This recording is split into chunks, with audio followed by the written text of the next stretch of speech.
Apa toh? Wih, Assalamualaikum warahmatullahi wabarakatuh. Selamat malam Mas Panji. selamat malam, Pak. Perkenalkan nama saya Halo. eh, Pak Joko ya, asli Purworejo. Oh, oke, Pak Eh, Joko. di sini kita akan berdiskusi ataupun saling cerita atau sharing atau apa itu ya kan, yang yang mana nanti Boleh, boleh, boleh. mudah-mudahan apa yang kita diskusikan itu bisa bermanfaat buat orang lain sehingga bisa menjadi lebih baik Amin. lagi, terutama buat Amin. saya, ya kan. Mas Panji, Ya, sebelumnya saya ucapkan terima kasih banyak atas kesediaannya untuk meluangkan waktunya untuk berbincang dengan saya. Ya, oke, Mas Panji di usia sekarang tentu perjalanannya dalam kehidupan kita nggak ada yang namanya perjalanan mulus dan mulus saja seperti yang kita harapkan. Tentu kita sebagai ya. manusia biasa banyak ujian dan cobaan yang kita rasakan hingga sampai saat ini. Nah, kalau menurut Mas Panji dalam kehidupan sehari-hari ataupun masa lalu, adakah satu cerita yang mungkin bisa menginspirasi bagi teman-teman yang mungkin nanti melihat atau bisa mengambil hikmahnya dari cerita-cerita Mas Panji tentang kehidupan? Monggo di share Mas Panji, silakan. Baik, Pak. Oke, perkenalkan sebelumnya nama saya Panji. Saya sebenarnya hanya manusia biasa, bukan public figure, bukan juga selebgram, bukan juga YouTuber. Cuma saya rasa mungkin ada hal yang perlu untuk saya bagikan ke teman-teman di luar sana. Jadi sebenarnya saya ini adalah seorang anak yang hidup dalam dunia yang sederhana. Dalam kesederhanaan itu saya dilatih untuk satu, selalu menggunakan etika dimanapun kita berada. Nah, maka dari itu teman-teman di sana, berapapun usia Anda, apapun aktivitas Anda, yang sekarang kita tahu bahwa sosial media itu erat dengan hidup kita, ya jangan sampai lupakan yang namanya etika. Karena hal itu yang menjadikan Indonesia itu dikenal di kancah mancanegara. Dan itu sudah menjadi identitas kita. Jangan sampai itu kok kita lupakan itu, jangan sampai. Nah, habis itu ya namanya anak muda ya kan, meskipun saya dilatih dan diajarin tentang etika, tapi juga saya pernah dong saya melakukan sebuah kesalahan, ya kan. Nah, saya itu sebenarnya mantan buaya. Saya yaitu sebenarnya label dari saya sendiri, mengingat mantan saya itu jumlahnya 1 lusin, 12 biji. Nah, ya itulah sedikit hal yang bisa dibagi dari saya. Waktu itu saya hitung mulai dari SMP sampai SMA sampai usia sekarang 24 tahun, mantan saya itu totalnya 1 lusin. Agak annoying sih sebenarnya, kok bisa sih sebanyak itu. Apakah saya tidak punya pendirian? Ya pada saat itu mungkin benar pada saat itu. Tapi di sisi lain, setelah saya menemukan seseorang yang memang layak untuk saya jadikan masa depan, ya itu saya jadikan sebuah pengalaman, di mana mantan itu bukan hanya untuk sekedar cerita aja, tapi bisa kita ambil hikmah ataupun pesan dari setiap karakter-karakter perempuan yang kita temui. Ini terutama buat para cowok-cowok di luar sana yang masih suka gonta-ganti pasangan ya. Ya kalau memang udah waktunya menemukan seseorang yang harus diperjuangkan, jangan sampai dilepaskan. Oke? Oke. Nah, gitu. Uh, Nah, sekarang ya gimana Pak? Gini, tadi kan Mas Panji bilang 12 mantan ya, maaf mantan ya. Iya. Waktu itu ya, mungkin di Waktu itu. masa-masanya Mas Panji. Iya. Karena menurut Mas Panji pada waktu itu memang sebuah yang menurut Mas Panji adalah semuanya benar, ya kan? Tapi seiring berjalannya waktu sampai sekarang Mas Panji menemukan yang benar-benar menjadi idaman hati, bahwa kebenarannya waktu itu yang diyakini oleh Mas Panji dengan 12 mantannya itu ternyata salah. Betul nggak? Jadi Iya. Saya menarik kesimpulan bahwasanya kebenaran yang kita yakini saat ini atau saat itu adalah suatu kesalahan yang belum kita temukan sekarang. Kan gitu. Iya. Iya, betul. Kebenaran. Saya sepakat dengan Anda, Pak. Ya kan? Setelah kita menemukan Iya, kesalahannya, baru kita sadar bahwasanya kebenaran yang kita yakini waktu itu adalah sekarang salah. Kan gitu. Iya. Terima kasih ilmu ini ya. Inilah yang saya ambil. Ilmu. Bahwa jangan pernah kita bangga dengan apa yang kita anggap benar. Karena apa yang kita anggap benar, suatu saat bisa menjadi salah. Iya. Mudah-mudahan bermanfaat untuk yang lain, mungkin teman-teman yang lain. Mungkin ada cerita-cerita lagi sih untuk motivasi teman-temannya. Nah, kan dengan cerita tersebut mungkin teman-teman yang mendengarkan malah berkesimpulan, lah Anda mau cerita hal positif kok malah memperlihatkan bahwa Anda itu seorang playboy. Agak seperti itu. Jadi pasca perjalanan itu, ya nggak mungkin dong dari ke-12 mantan itu saya nggak pernah sakit hati. Ya pasti pernah lah.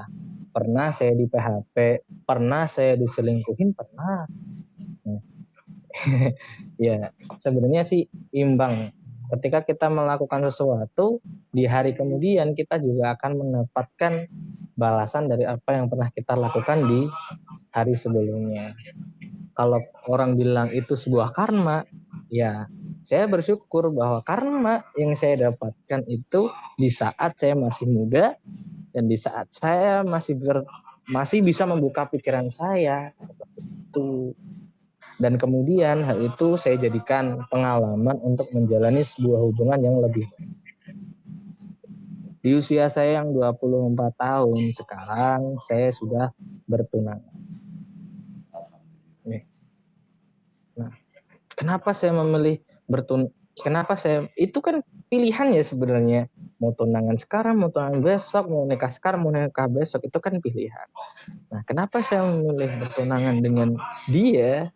Nah, jadi ceritanya itu gini, saya sudah kenal dekat selama 4 tahun. Ya, katakanlah kami pacaran selama 4 tahun gitulah. 4 tahun itu bukan waktu yang sebenar dong. 4 tahun itu waktu yang lama yang bisa kita gunakan untuk saling mengenal satu sama lain. Dan di balik itu, kami berdua itu mengalami sebuah hal yang serupa. Ya. Dengan hal itu, kami semakin yakin untuk melanjutkan ke jenjang yang berikutnya. Jadi ceritanya itu, tahun 2017 awal, ibunya dia, kelihatan Jawanya, ibunya dia itu meninggal dunia. Nah, tahun 2018 pertengahan, itu ibu saya yang gantian meninggal dunia. Kemudian tahun 2020 awal, bapak saya nikah lagi. Dan tahun 2020 pertengahan, bapaknya dia yang gantian nikah lagi. Ini sebuah cerita singkat. Jadi kami berdua memiliki cerita singkat yang sama. Memang kalau diceritakan itu singkat sekali. Secara kronologis pun singkat. Cuman kami berdua yang menjalaninya itu membutuhkan effort dan juga proses yang menurut kami Nggak semua orang itu bisa ada untuk menempati posisi saling menemani satu sama lain. Karena secara psikologis pasti ketika orang ditinggalkan keluarganya yang disayang akan mengalami sebuah gangguan, dan itu perlu adaptasi dengan waktu yang nggak sebentar. Nah, dari itu yang kejadian orang tua kami meninggal. Nah, ketika orang tua kami memilih untuk menikah lagi, itu kami pun juga mengalami hal yang nggak mudah, hal yang pasti berat. Pasti kalian merasakan suatu hal yang, kenapa sih seseorang yang kita sayangi harus digantikan dengan orang lain? Saya juga pernah merasakan seperti itu. Bahkan pernah ada kejadian sekali dalam hidup saya, itu benar-benar sekali dalam hidup saya, saking emosinya saya sampai saya ngebentak bapak saya. Itu sekali seumur hidup saya, dan itu rasanya itu ya mungkin karena memang emosi sudah tidak bisa tertahan lagi, ya kan, akhirnya itu saya ngebentak bapak saya. Iya, memang nggak pakai kata-kata jorok, nggak pakai kata-kata kasar, cuma memang dengan nada yang sebelumnya saya belum pernah, dan saya berusaha untuk tidak seperti itu lagi, karena kita anak muda itu nggak tahu apa kebutuhan orang tua sebenarnya. Yang kita inginkan memang orang yang kita sayangi, ibu kita, jangan sampai terganti posisinya. Tapi mengingat orang tua kita, bapak kita udah berusia sekian, beliau pasti butuh dong teman ngobrol, teman bicara, ya kan, teman untuk beribadah, terutama itu. Karena kita anak muda pasti nggak mau kan dikekang, pasti kita pengen keluar, pasti kita pengen cari pengalaman, pengen main, cari duit, cari pasangan juga, ya kan. Dan komunikasi antara orang tua sama anak itu nggak bisa disamain orang tua sama sesama orang tua. Kalau sesama orang tua mereka bisa jadi partner, kalau sama kita ya sebatas anaknya aja. Terus saya sadar akan hal itu, makanya saya sama keluarga, anak-anak keluarga dari kakak sama adik juga, akhirnya kami sepakat untuk tidak melarang bapak untuk nikah lagi. Ya karena ya itu kebutuhan, toh kita juga butuh pasangan kan. Toh saya juga pernah mengalami kebutuhan pasangan, ya kan. Mantan saya aja 12. Makanya kita harus sadar lah akan itu. Jadi memang emosi anak muda itu susah untuk dikendalikan. Tapi ya sebagai wujud rasa sayang, kita juga harus mengerti apa kebutuhan orang tua kita. Gitu. Kita jangan egois. Kita jangan egois. Dengan apa yang kita inginkan aja, kita harus lihat realitanya seperti apa. Kalau realitanya seperti itu, mau nggak mau kita harus ikhlas. Di samping itu kita juga harus bersyukur dong, kita masih diberikan kesehatan, orang tua kita juga baik-baik aja, ya kan, nggak ada masalah yang berarti dalam hidup. Maka dari itu, ya dimanapun kalian berada, terutama anak-anak muda, ketika akan mengalami hal yang serupa dengan saya ataupun pasangan saya, seiring dengan berjalannya waktu, tolonglah buka pikiran Anda, karena hal itu memang dibutuhkan sama orang tua kita. Kecuali memang orang tua memutuskan untuk tidak menjalin sebuah hubungan lagi. Seperti itu. Ya begitu sih Pak. Oke, makasih pelajarannya. Yang perlu saya garis bawahi, Pak, rasa sedih ketika kita ditinggal oleh orang istilahnya. Pertama, pada saat Anda ditinggalkan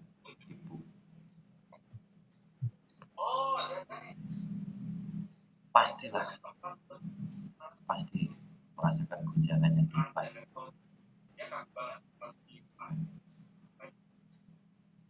Tidak selang lama kemudian Anda membunuh satu-satunya bapak dan boleh dikatakan lagi diambil orang lain lagi.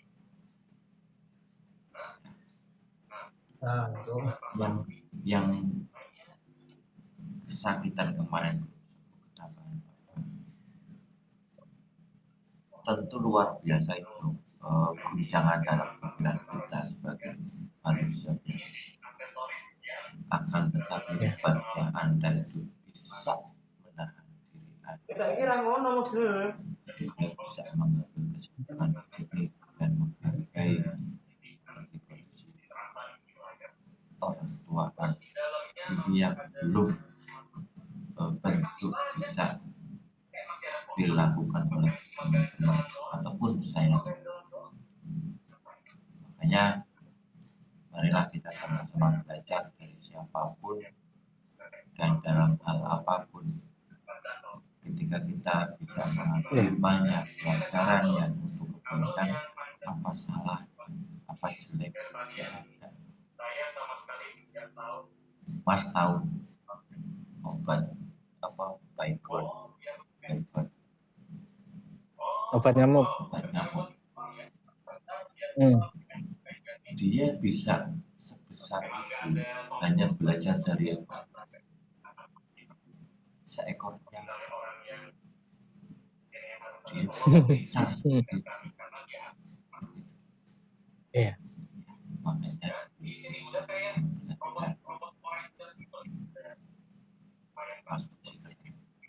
Mas Panji, mungkin kita bisa membentak Bapak, membentak orang lain, membentak Bapak. Tapi paling hebat adalah yang bisa mengendalikan diri kita sendiri. Itu, ya kan? Makanya inilah channel supaya kita bisa belajar agar kita bisa mengendalikan diri kita. Kan mengendalikan diri. Seperti itu. Tujuan saya itu seperti itu, Mas Panji. Oh iya. Ya gini sih Pak, mungkin anak muda bilang, ya apa yang lu bilang itu nggak semudah dengan apa yang gue jalani. Ya emang nggak mudah. Waktunya tuh juga nggak sebentar. Ya memang saya ringkas cerita itu biar terkesan sebentar aja. Saya yang menjalannya pun juga butuh waktu gitu. Tapi memang pikiran harus memang dibuka. Pikiran harus kita buat serealistis mungkin.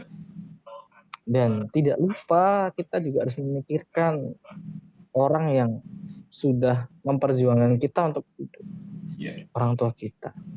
Mau bapak, mau ibu. Beliau ada orang yang sangat berjasa dalam kehidupan kita. Adanya kita bisa sustain hidup sampai sekarang ya karena siapa? Karena orang tua kita. Setuju. Tadi saya mendengar kata-kata, halo Ri, apa yang kita lakukan akan mendapatkan balasan di kemudian hari. Oh iya, saya ingat itu. Jadi jangan egois kan gitu. Gimana Pak? Jadi jangan egois. Iya kan? gas banter numpak bulog. Iya. Gas banter numpak bulog terang. Mas Panji juga ngomong, kalaupun itu pun karma ya nggak apa-apa kan gitu. Jadi saya setuju. Dengan hal itu saya setuju. Yang kita lakukan akan balasan di kemudian hari saya setuju. Iya. Mengingatkan kita bahwasanya berbuatlah apapun yang akan kita lakukan kalau bisa untuk kebaikan.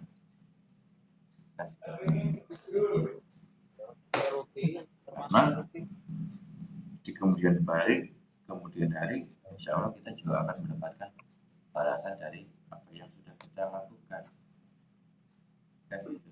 Pasti itu, Pak. Amin. Alhamdulillah Mas Panji suka apa ngaji. Oh, ini kita sharing aja, Pak, bukan ngaji, Pak. Jauh dari kata ngaji. Nah, sekarang kayak ngaji ya. Ngaji sing dimaksud ngaji itu seperti apa? Saru.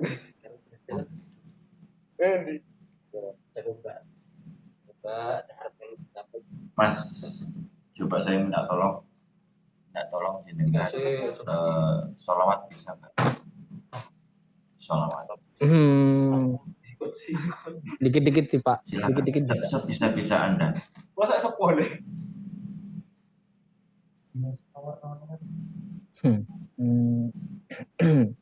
Generasi pertama. Allahumma sholli sholatan kamilatan wa salim salaman tama ala sayyidina Muhammadin nabi tanhalu bihil uqdu wa tanfariju bil qurabu wa tuqda bihil hawaiju wa tunalu bihi raghaibu wa husnu hawatimi wa yustasqal ghammamu biwajhihil karimi wa ala alihi wa sahbihi fi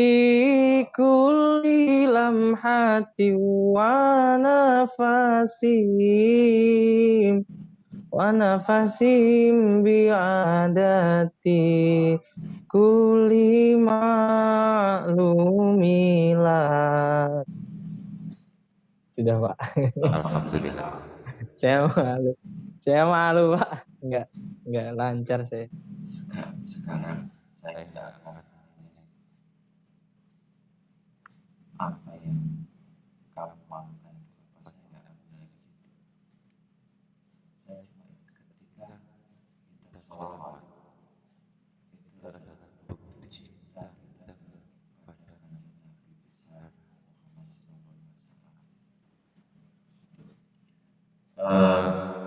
Sebelum saya tutup, mau nggak mendengarkan saya sholawat 3 kali? Boleh. Boleh. Bismillahirrahmanirrahim. Hasbi Rabbi Ja'allah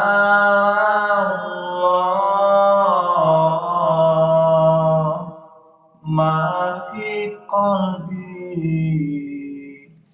ghairullah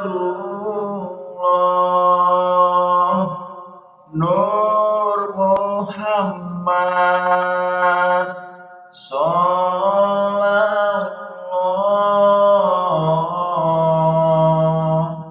La ilaha illallah Hasbi Rabbi Ja'allah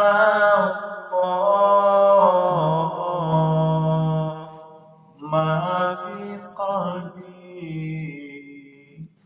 ghairullah Nur Muhammad Sallallahu La ilaha illallah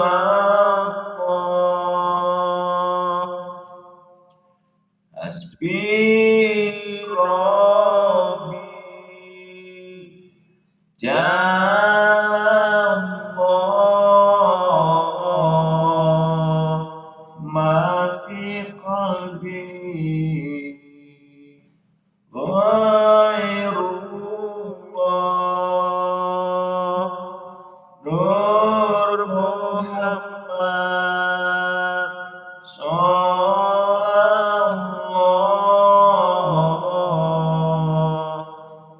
ilaha illallah. Allahumma sholli ala Allahumma sholli alaihi. Alhamdulillah, Mas Panji, mohon maaf lahir batin. Alhamdulillah. Ya, jika Saya ada juga mohon maaf lahir ternyata batin. itu murni dari saya pribadi. Ketika ada benar itu datangnya dari Allah Subhanahu Wa Taala yang maha dan segala-galanya. Terima kasih atas waktunya. Mudah-mudahan kita semua digolongkan dalam manusia yang mencintai Nabi kita dengan selamat. Amin. Moga-moga Amin. kita semua juga mendapatkan syafaat beliau di yaumul kiamat nanti. Amin. Berhubung waktu sudah malam, kita waktunya istirahat. Ya. Sekali lagi saya terima kasih banyak atas waktunya Mas Panji. Iya, sama-sama. Saya akhiri. Wabillahi taufiq wal hidayah.